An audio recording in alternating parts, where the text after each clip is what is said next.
Planeswalkers, welcome to Tasigur TV. I'm your host, Tasigur, aka the Golden Fang, aka the Opulent One, aka the Dragon's Necklace, aka Delve Daddy.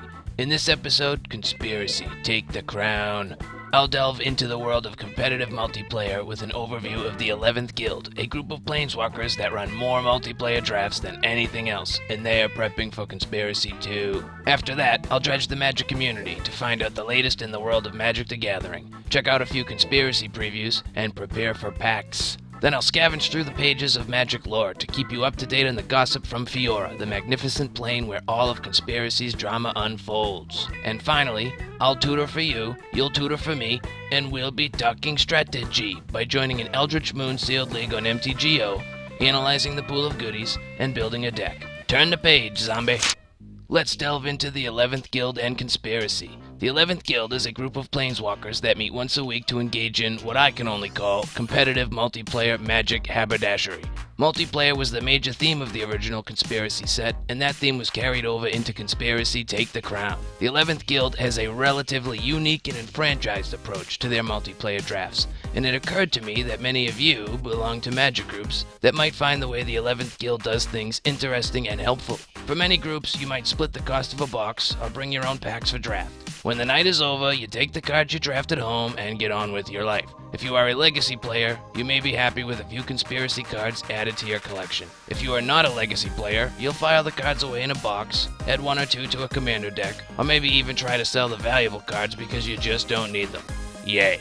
This didn't seem all that fun or economical for the 11th Guild, so they took a different approach. After each Conspiracy draft, all of the cards were collected and left in the care of one guild member. That guild member uses the Conspiracy cards to form a cube. For those who don't know, a cube is a custom collection of magic cards that are designed to be drafted. After a few Conspiracy drafts, a viable and fun multiplayer cube experience will begin to take shape. For the investment of a box or two of cards, your regular gaming group can draft the awesome multiplayer set over and over again. For all of you peeps that belong to a regular guild of multiplayer fans, having a group cube is much more fun than having a few unplayable cards curling in your card box. How is your group going to take on the plane of Fiora in Conspiracy Take the Crown? Is your group going to keep the cards they draft or cube like real planeswalkers?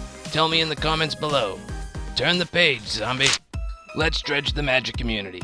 If you want to learn more about cubes, how to build cubes, I recommend checking out Milo the Gathering, a great channel for cube enthusiasts. Click the box. Congrats to SeibenLore for the channel's first official preview card. SeibenLore is the premier channel for all things Magic lore related. I'm particularly fond of his predictions for future sets and story arcs. Sometimes he's right, sometimes he's wrong, but either way, I always disagree with him. Proof you can still love somebody and not agree with a single word that comes out of their mouth. If you want to know more about Seiben's preview card, click the box. Speaking of preview cards, the professor from over at Tolarian Community College invited Magic cosplayer and actress extraordinaire Christine Sprankle to his office for a fun preview video. If you don't know Miss Sprankle and have never seen her cosplays, watch it. Like now. She is worth your time. Christine's costumes are typically safe for general audiences, but her noble hierarch is a little more PG-13. Gathering Magic also did a feature on Miss Sprankle and artist Steve Argyle that really shows off just how cool those two are. Click the box.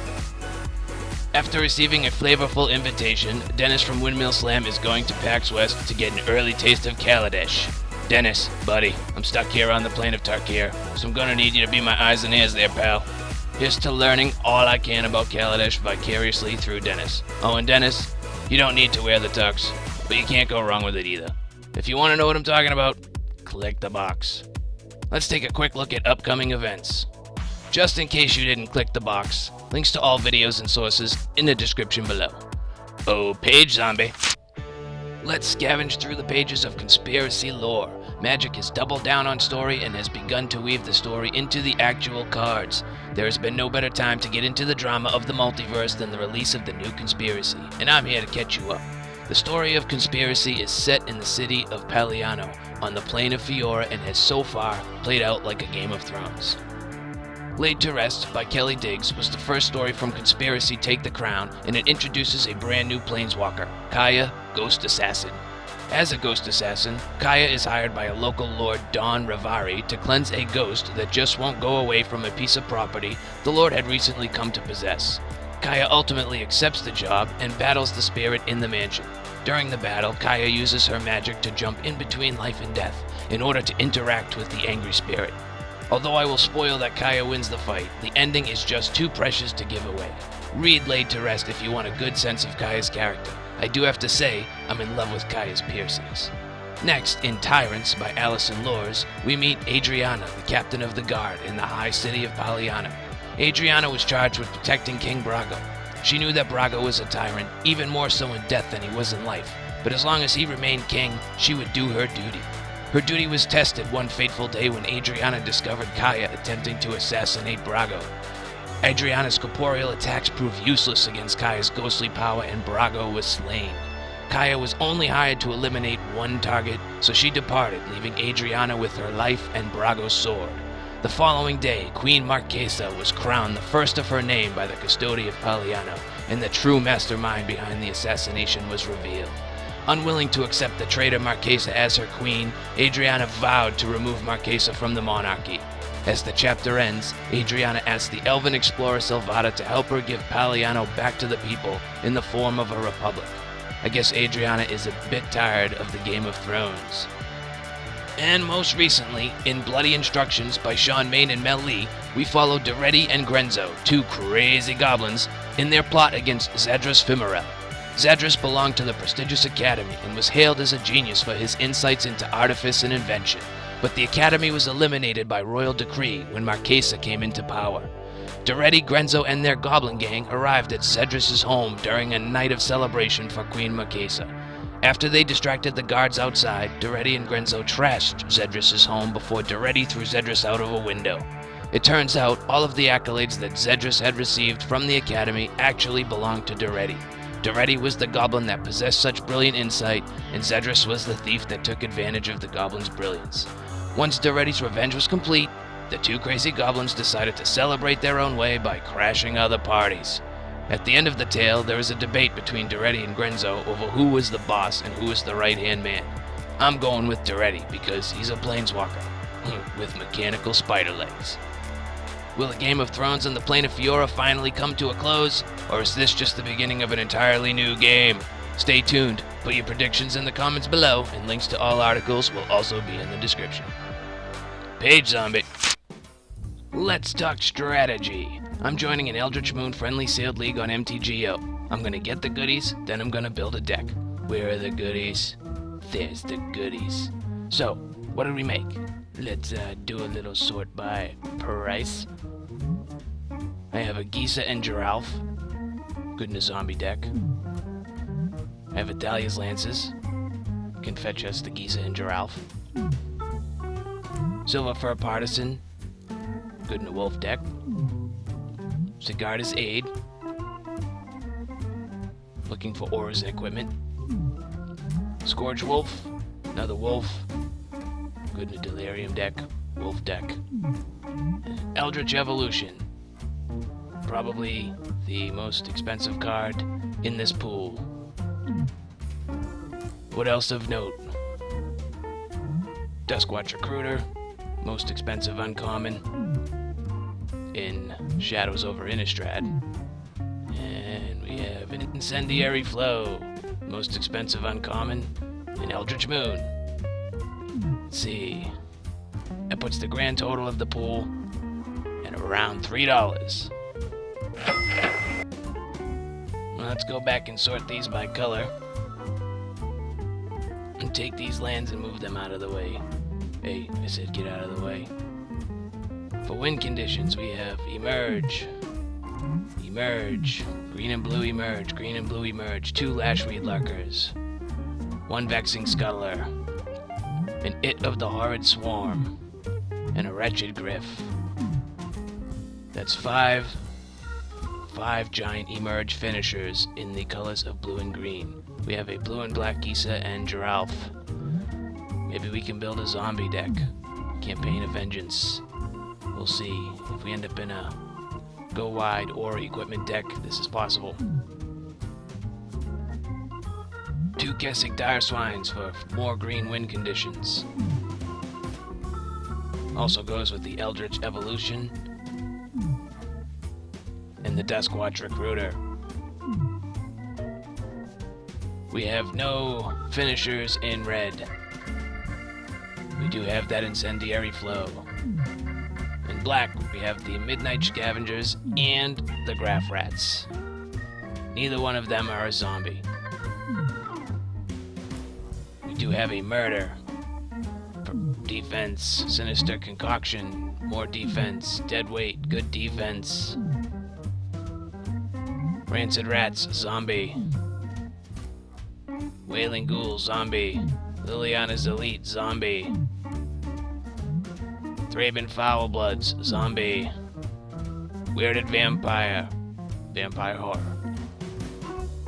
Bagulsteed, zombie. Is that Critical Mass of Zombies? Let's see what we have in blue. We have 2 turtles. The Silberland Snapper is an endgame card, but requires spells to make it attack. Advanced Stitchwing, zombie, flyer. Laboratory Brute, we have 2 of them. 3/3, zombie, that mills 4 cards from your library into your graveyard. 2 Exultant Cultist, 2/2, when it dies draw a card. 3 converted casting costs. Could be good for the Emerge deck. Sacrifice the 2/2 here, sacrifice the Cultist. To pay for the Emerge cost, draw your card, get your big creature. We have 2 Drag Under. Tempo play, replaces itself. 2 Vessels of Paramnesia, if we're gonna do the mill thing, don't think so. And 2 Turn Aside to protect our spells and our creatures from anything our opponent wants to do. For white we have the Thalia's Lancers, but the only thing it fetches in our whole pool is Kisa and Giralf.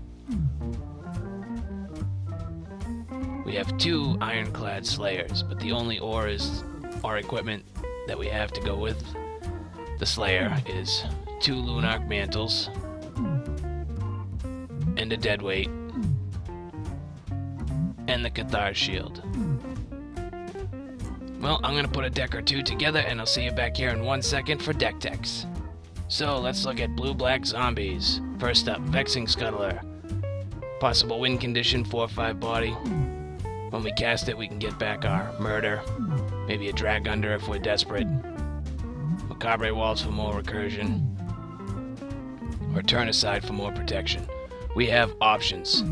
Next, Wretched Griff, 3/4 flyer, good win condition, helps us draw a card. So have a Ghoulsteed, Advanced Stitchwing, win condition in the air, is also a zombie. Ghoulsteed's also a zombie. The Midnight Scavengers is not a zombie, but it teams up with the Graph Rats to become the Chittering Host, and that can be a win condition. It is not a zombie, but it doesn't need to be. And the Midnight Scavengers does not also have to return the Graph Rats. It can also be useful getting some of our other creatures. Kisa and Giralf will recur our zombies all day. Perpetual card advantage, probably the biggest bomb in the deck. 2 Laboratory Brutes, excuse me. Help us turn on any Delirium. Help us put zombies in the graveyard. The Liliana's Elite. Get them back with the Waltz. Cast them with Kisa and Giralf. And the 4 converted mana cost is nice for helping get these big Eldrazi's out. Liliana's Elite is a zombie. We're gonna have creatures in the graveyard. So that thing will be big. Foulbloods, Delirium, we can get there. He's also a zombie.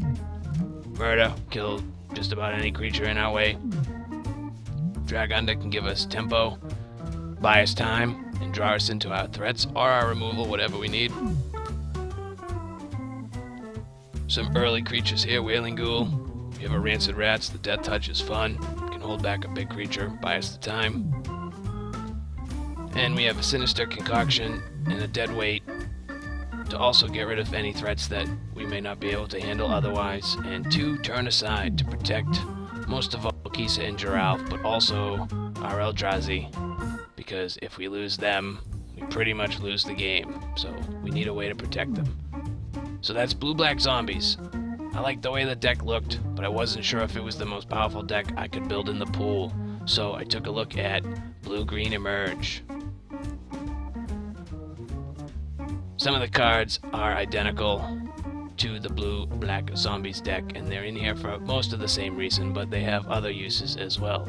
So we have the Vexing Scuttler, cast with emerge by sacrificing creatures. We can get things back like the Grapple with the Past, the Waxing Moon, which we'll talk about later. The Eldritch Evolution we will not be able to because you exile it after you use it. You can get a Drag Under if it's really needed, or a turn aside to continue to protect ourselves. 2 Lashweed Lurker give us crazy tempo by allowing us to put a non-land permanent on top of its owner's library, and we can do that twice. Wretched Griff, Flying Body, when we cast it, draw a card, and also these emerge creatures. So we got 2 Kessig Dire Swine, 6/6s. We will have a bit of difficulty turning Delirium on with this one. We have sorceries and instants and creatures, and we have some mill, as in like the Brute and the Grapple with the Past, that might put a land in the graveyard, but it's not a guarantee.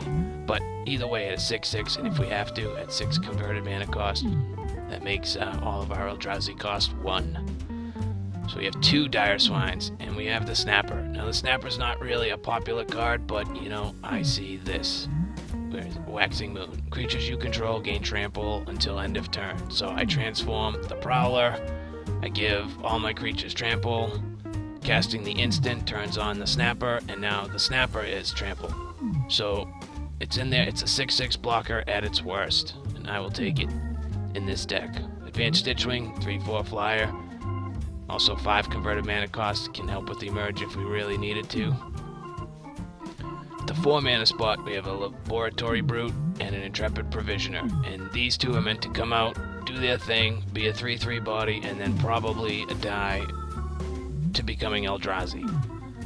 The Provisioner enters the battlefield, gives either one of our cultists, makes them a 4/4, and then the cultist dies, and we draw a card, and then we sack the Provisioner and cast an Eldrazi. Laboratory Brute might turn on Delirium, in a way it can give our Dire Swines trample. We have 2 Laboratory Brutes in the pool, but I didn't want to mill so much with this version of a deck. The Eldritch Evolution lets us get rid of our 4 mana casting cost creature here, and go put a Dire Swine in play instead. Silverfur Partisans, a 2/2 trample, and whenever it becomes the target of an instant or sorcery spell, I put a 2/2 green wolf creature token onto the battlefield. It's just something that's hard for my opponent to deal with, and it can also become an advanced Stitchwing when you sack it to Eldritch Evolution. It will not trigger the Partisan if you do that. Foul Emissary, we sacrifice that for our emerge creatures all day, get a 3/2, that's just value. It's value town population Tasigur. We have 2 Exultant Cultists. We want to cast them early. We don't mind trading. We'll jump block with these if we have to, and draw the card that we need to get into the later game. And if they manage to stick around, we will sacrifice them to emerging Eldrazi, and then draw a card. Drag Under, same thing. Give us some tempo, some protection, some card draw. The Waxing Moon is more of an endgame card. We only have 2 werewolves that will transform to this, but it is the creatures you control gain trample. I kind of want to cast that, attack with a Snapper, a Dire Swine, a Wretched Griff, and a Vexing Scuttler, and then just win. Grapple with the Past. We can get any of our creatures back from the graveyard, help turn on Delirium if we need it, get these Dire Swines trampling, get one of our big guys back. And the Duskwatch Recruiter, we all know what this one does. It can help us find our big creatures, flip it, cast the big creatures at a reasonable mana cost. And the Prowler's just value, something to play late mana into if you really need to. Becomes a 4/4. And 2 turn-asides, because when we drop a Dire Swine and a Snapper and a Griff, our opponent's going to try and get rid of something, and we're going to want to save it and then win. I have 2 viable decks here. I have blue-green emerge and blue-black zombies. I'm not quite sure which one I'm going to run yet. I think the blue-green emerge has the slight edge because it has the bigger, more guaranteed end game, end plan. But which one would you run? Did I make the right choices? What did I leave behind? What would you build? Post your strategy in the comments below. Page zombie. Thanks, peoples. That ends this episode of Tasigur TV. Delve into more fun with me next episode when I catch up with the 11th Guild and the way they play multiplayer standard. I'll review conspiracy mechanics, make predictions about Kaladesh, and more. If you enjoyed this episode, please like and share. If you did not enjoy this episode, please dislike and share. Please feel obligated to comment below. Subscribe to stay up to date on the latest from Tasigur TV, and I'll see you next adventure. Love always, Tasigur.